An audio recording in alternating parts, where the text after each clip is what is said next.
শান্তশিষ্ট ভদ্রলোক, এটা হলো শান্তশিষ্ট ভদ্রলোক। কিন্তু যখন রেগে যাবে তখন যা রূপ ধারণ করে ইনি, সেটা কি বলবো। এই যে ভদ্র মানুষ, চুপচাপ শুনছে। কিছু বলবি তুই আমাকে, কিছু বলবি? না আমি কিছু বলছি না তোর নামে, নে ঘুমা ঘুমা, ঘুমিয়ে পড়। এই দেখো দেখেছো, ওই ওপরে আসবে, এসে আবার এর সঙ্গে ঝগড়া করবে। মানে ও দেখছে কতক্ষণে ও ঝগড়া বাঁধাতে পারে।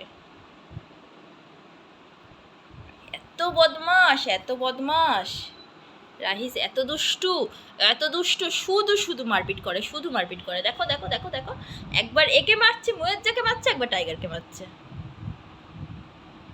এবার না তোকে আমি ঘর থেকে বের করে দেবো, ঠিক আছে? তুই দুষ্টুমি করছিস কিন্তু, তুই সবাইকে ধরে মারছিস।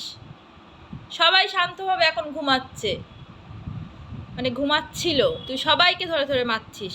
ও একা, আসলে ও একা ঘরে থাকতে চায়, ও আর কাউকে ঘরে থাকতে দেবে না।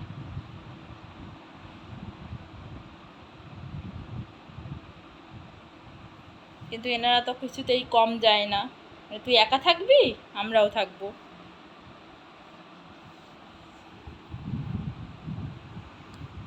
সব থেকে গুড বয় হলো আমাদের পুচু, কোনো ঝামেলায় থাকে না, কিছুতেই থাকে না, ও নিজের মতো থাকে, শান্তশিষ্ট ভদ্রলোক।